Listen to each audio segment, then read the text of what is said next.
हाँ बोलो ओके।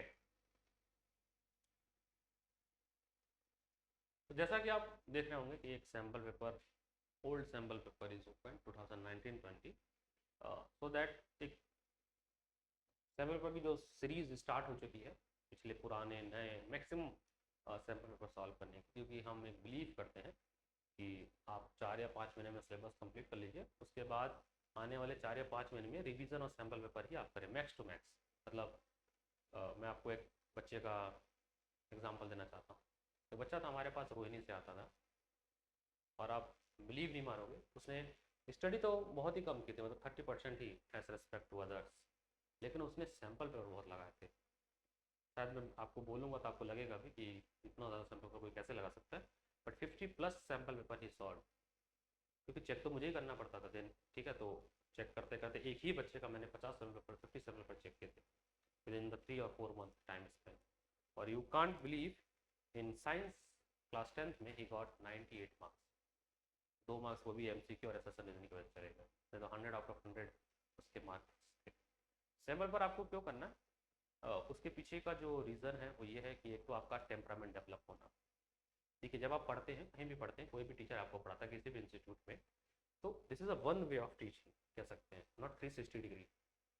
जो 360 डिग्री आपको सोचने की जो एबिलिटी डेवलप होती है, पूरे जो आप समझ सकते हो कि अच्छा ये ऑप्शन को कैसे काटना है, ये ऑप्शन गलत हो सकता है, क्योंकि आपके जो 36 मार्क्स तो आप कैसे ही आने वाले, केस बेस और एमसीक्यू और एसएसआर रीजनिंग। और ज़्यादातर बच्चे जो हम पिछले 8-9 सालों से हम लोग यहाँ पढ़ा रहे हैं दिल्ली में, हमने जो देखा है वो बच्चे इन्हीं सब चीज़ों में लैग करते हैं जब से ये एमसीक्यू पैटर्न डेवलप।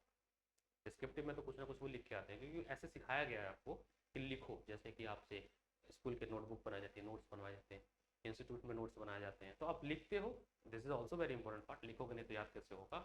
बट जो एमसीक्यू वाला पार्ट है, जो केस स्टडी वाला पार्ट है, जो समझ रहे हो आप बात करूँ, एसेसन रीजनिंग वाला जो पार्ट है, वो कहीं ना कहीं बच्चे लैग कर दें।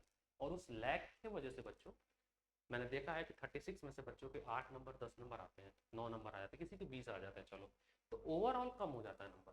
ओवरऑल दे गेट 55 56, जबकि केवल एमसीक्यू वाला पोर्शन सही हो जाए, देन ओवरऑल दे गेट 75 76। तो जो मेन चैलेंज है वो एमसीक्यू वाला पोर्शन। मैक्सिमम एमसीक्यू मैंने आपके अपने बच्चों को 1000 एमसीक्यू क्वेश्चन बैंक दिए हुए हैं, आपके हमारे ऐप पे भी है, और भी डिफरेंट मैंने सोशल जो अपना नेटवर्क है अपने इन WhatsApp group I already shared. ठीक है, आप लोग को लगेगा तो आप मेरे नंबर पे मांगे, I will share with you. तो 1000 क्वेश्चन बैंक एमसीक्यू आपको हेल्प करेगा कि आप एमसीक्यू को सोच कैसे सकते हैं, कौन कौन सी कैसे सोचना चाहिए। मैं आपसे पहले, वैसे भी पहले भी कहा, अभी भी कह रहा हूँ कि आप एनसीईआरटी एग्जाम्पलर, एनसीईआरटी बुक जरूर लेना, और जितने भी आपको पेपर मिल जाए, प्रीवियस पेपर मिल जाए, केंद्रीय विद्यालय के मिल जाए, जहाँ के मिल जाए, डिफरेंट स्कूल्स के मिल जाए, उसको आप कलेक्ट करें और उसको लगाएं।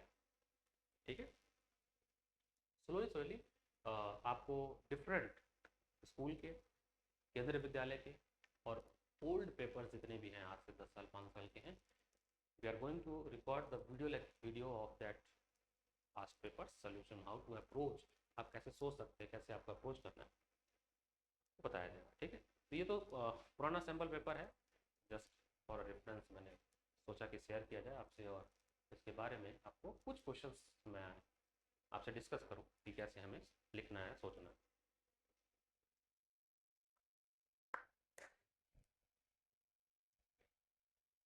ठीक है,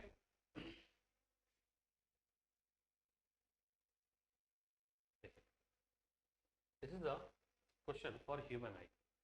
सबसे अब केस स्टडी जो आ रही है बच्चों, वो किस तरह की आ रही है, उसमें इंफॉर्मेशन पूरी नहीं दी होती, उसमें आपको इन्फॉर्मेशन उतनी ही दी होती है जिससे कि आप अपने रिकॉल कर सको अपने स्कूल के नोट्स बुक को और अपने नोट्स। तो क्वेश्चंस जो हैं वो आपके इंटेलेक्चुअल बेस्ड क्वेश्चन बनते हैं कि आप कैसे सोच रहे हैं, आपकी अप्रोच क्या है उस क्वेश्चन की। तो जैसे आप मान लीजिए ये ह्यूमन आई का डायग्राम देखते हैं, ऐसे ही आप अगर अच्छे से पढ़े हैं तो आपको सारी वो कॉन्सेप्ट्स क्लियर आ जाएगी। पावर ऑफ एकोमोडेशन क्या होता है, सिलेरी मसल का क्या रोल था, यहाँ पे एक्वस स्विमर होता है, इसमें विट्रस स्विमर होता है, दोनों में क्या अंतर होता है, एक्वस स्विमर का रोल क्या है, विट्रस स्विमर का रोल क्या है, पीपल का रोल क्या है, कोरोना का, कॉर्निया का रोल क्या है, और कैसे किसी आइज में जो है मायोपिया डिफेक्ट राइज होता है, हाइपरमेट्रोपिया अराइज होता है, या प्रेस बायोपिया क्या, वैसे आपके दिमाग में ऑलरेडी रिकॉल होने लगेगा। बात समझिए इस बात को, जब आप बहुत अच्छे से रिवाइज कर लेंगे, जब आप मल्टीपल टाइम रिवाइज कर लेंगे। ट्रस्ट मी, मैंने अपने अपने स्टडी फेज में, when I started preparing my civil service journey, मैंने वहाँ एक चीज़ सीखी कि आप बहुत सी चीज़ें मत पढ़िए, बट जो एक चीज़ को पढ़िए उसको 10 बार पढ़िए। Trust me, line by line factorial कहते हैं ना, फोटोजेनिक मेमोरी बन जाती है आपके ब्रेन में। Trust me, that's my promise, आपके ब्रेन में आपका पेज हूबहू छप जाता है। When you saw the question it will reflect your notes, बहुत जल्दी रिफ्लेक्ट करते हैं। बट वो तभी हो पाएगा जब आप अपने सिंगल पेज को, आपके नोटबुक की जो एक नोट्स का पेज है उसको 10 बार आप रिवाइज किए, 5-6 बार रिवाइज किए। And that's why in our institute और द वे वी टीच, हम हर चैप्टर को 5 बार कराने की कोशिश करते हैं, सो दैट बच्चों के दिमाग में कम से कम 5 बार मेरे थ्रू पढ़ा दिया जाए। 5 बार अगर वो रिवाइज कर लेंगे तो 10 टाइम्स का जो कॉन्सेप्ट है, स्टडी 10 टाइम्स, समझिएगा मेरी बात को, स्टडी 10 टाइम्स का जो कॉन्सेप्ट है वो यही है कि आपको इतनी बार पढ़ा दिया जाए, 10 टाइम्स आपको रिवाइज करा दिया जाए, 10 टाइम्स हर टॉपिक्स। एक छोटी सी डिफिनेशन में पूछा जाए, मान लीजिए किसी ने पूछ दिया कि what is the role of peoples, तो बच्चों को एग्जैक्ट याद रहे। ट्रस्ट वो तभी होगा बच्चों जब आप 10 बार पढ़ेंगे। तो what do you mean by the ciliary muscle, देखिए क्वेश्चन आया था, मैंने आपको क्लास में भी बताया था। Ciliary muscle it hold the your lens, जो आपका आई लेंस है उसको होल्ड करने का काम करता है, और साथ ही साथ it is a function to adjust the focal length of lens और the power of lens according to the, या डिपेंडिंग ऑन द डिस्टेंस, कितनी दूर आप पास। तो it automatically adjust the power of human eye lens, ये ciliary muscle का काम। What is the minimum focal length of eye lens, minimum focal length, आप मिनिमम डिस्टेंस क्या है आपके देखने की, that is 24 centimetre. I hope this clear, ठीक है। What is the maximum focal length of human आई, तो आपने देखा, मैंने आपको पढ़ाया भी, आपकी बुक में भी ये डिफाइंड है, मैक्सिमम फोकल लेंथ या फार पॉइंट, इसको मैक्सिमम बोलते हैं, वो इन्फिनिटी, ठीक है sir. What is the number of aspect used necessary for the remedy for this effect, this is आपसे पूछा गया है, या को हम करा दिया जाए, ठीक है। आगे बढ़े, बस दिस इज अ वे, बस मैं आपको एक रिप्रेजेंट करने को सोच रहा हूँ कि पेपर में क्वेश्चंस कैसे आते हैं और आपको कैसे अप्रोच करना चाहिए, ठीक है।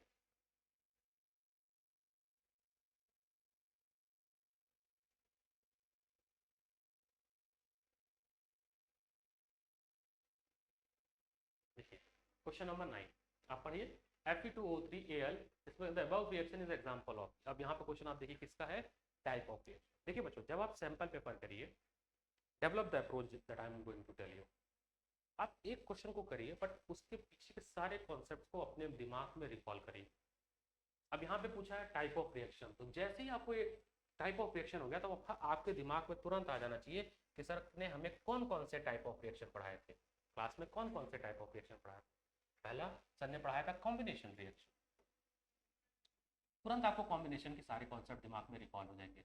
दूसरा सर ने डिकम्पोजिशन रिएक्शन पढ़ाया था, डिकम्पोजिशन रिएक्शन, आपको सारे डिकम्पोजिशन के कॉन्सेप्ट्स दिमाग में रिकॉल आना शुरू हो जाएंगे।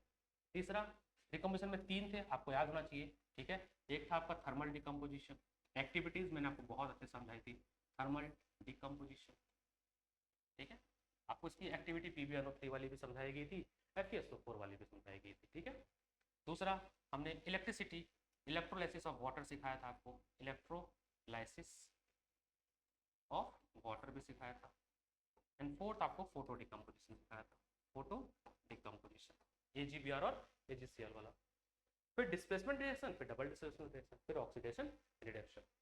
तो दिमाग में आपके तुरंत सारा का सारा कॉन्सेप्ट रिकॉल हो जाना चाहिए कि कितने तरह का रिएक्शन होते हैं, सो दैट फिर आप अपने आप आंसर खुद से करते हुए। तो आप देखो यहाँ पे क्या हो रहा है, FeO3 है, Al के साथ रिएक्शन किया है, आप यहाँ देखो क्या हो रहा है, खुद से देखिए क्या हो रहा है। क्या ये डिस्प्लेसमेंट रिएक्शन नहीं है? आप ये देखिए, AB रिएक्ट कर रहा है किसी C से, और एक नया कंपाउंड बन गया आपका, A से C बन गया, और C A से C बन गया, B आपका डिस्प्लेस हो गया। तो क्लियर कट है सर ये।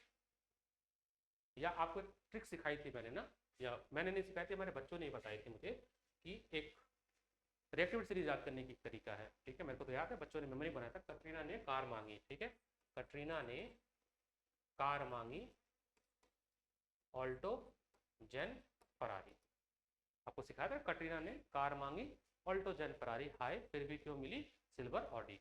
तो ये हम लोग डिस्कस कर चुके हैं कैसे हमें याद करना है प्रोडक्ट टेबल या कैसे याद करना है रिएक्टिविटी सीरीज। तो आप ये देखेंगे कि सर आयरन यहाँ पर है और एल्युमिनियम जो है वो ऊपर है।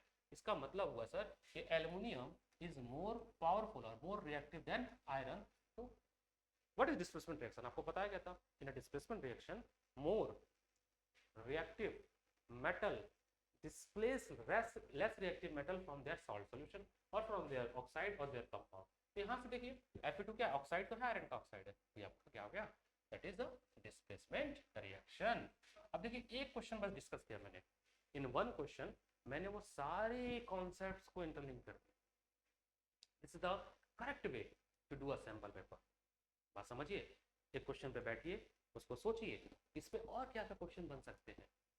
जब हमारे यहाँ सैम्पल पेपर टेस्ट होता है बच्चों का या कोई भी टेस्ट होता है जो हमारा टेस्ट चलता है, उसके बाद हम बच्चों को यही सिखाते हैं कि आपको कैसे सोचना है इसके आंसर। आपको समझिएगा कि how to make a notes from your sample paper, ठीक है। तो ये थोड़ा सा छोटा सा वीडियो बस मैं आपको बताना चाह रहा था ताकि हम आपको समझा सकें कि कैसे सैम्पल पेपर को पढ़ा जाता है, कैसे कोई क्वेश्चन अप्रोच किया जाता है, ठीक। देखिए क्वेश्चन नंबर 1 है, list the factor on which resistance of conductor depends से क्वेश्चन है। आपको पता था, आपको मैंने क्लासेस में हम लोगों ने डिस्कस किया है, किसी भी वायर का जो रेजिस्टेंस है वो किन किन बातों पर डिपेंड करता है। तो रेजिस्टेंस डिपेंड करता है लेंथ ऑफ कंडक्टर पे, रेजिस्टेंस इनवर्सली प्रोपोर्शनल होता है एरिया ऑफ कंडक्टर पे। और जब हमने ये दोनों पॉइंट्स को मिलाए थे तो हमारे पास एक फॉर्मूला आया था जिसमें हमने कहा था R is equal to rho L upon A, जहाँ पे रो क्या है, रेसिस्टिविटी ऑफ कंडक्टर, जो कि लेंथ और एरिया पे डिपेंड नहीं करता, ठीक है। ऐसे क्वेश्चन है सारे बने हुए हैं, ठीक है। ग्लास बैड कंडक्टर क्यों होता है, इसको आंसर देने के कई तरीके हैं, क्योंकि ग्लास के पास फ्री इलेक्ट्रॉन्स नहीं होते। आपको पता होना चाहिए जो भी गुड कंडक्टर मटेरियल है they have a free electrons. आप इसको एक्सपेरिमेंट समझा दो, सर्किट बना के दिखा देना कि ग्लास को जब आपने करंट किया तो बल्ब ग्लो नहीं किया, तो आप वहाँ से एक्सपेरिमेंटली डेमोन्स्ट्रेट कर सकते हैं, ठीक है। तो छोटी छोटी वीडियो आपके बीच में हम ले आएंगे। अब क्यों हम एलॉय ही यूज़ करते हैं फॉर हीटिंग डिवाइस, मैंने आपको बताया था, बिकॉज एलॉय क्या करता है, आपके इलेक्ट्रिसिटी को एक तो कन्वर्ट कर देता है हीट एनर्जी में, दूसरा एलॉय के मेल्टिंग बॉइलिंग पॉइंट ज़्यादा होते हैं, इसलिए सभी हीटिंग डिवाइस में निक्रोमियम वायर यूज होता है। इलेक्ट्रिक बल्ब में टंगस्टन यूज हुआ था, that is a metal alloy, ठीक है बच्चों। और उम्मीद करते हैं कि आप हमारे दोनों ही वीडियो को बहुत अच्छे से देखे होंगे और समझे होंगे, और इसी तरह से इस वीडियोस को और लोगों के साथ शेयर करिए ताकि हम ज़्यादा लोगों तक पहुंच सके, चाहे वो कोटा वाली वीडियो हो, ठीक है, चाहे ये वीडियो हो, दोनों वीडियो को आप देखिए। और आगे ही अब थोड़ी बड़ी लेंथ में कंप्लीट सैम्पल पेपर डिस्कस किया जाएगा आपके साथ, पूरी वीडियो ला जाएगा। तो बस छोटी सी वीडियो आपके लिए थी कि कैसे हम लोग सैम्पल पेपर डिस्कस करेंगे। Okay, have a nice day, take care और स्टे हेल्दी, और अच्छे से पढ़ाई करिए। बस 4 से 5 महीने आपके बोर्ड में, आखिरी के 4 महीने पढ़ लेंगे आप टॉपर बन जाएंगे, trust me, that's my experience, मैं अपने एक्सपीरियंस से। Okay bye bye, take care.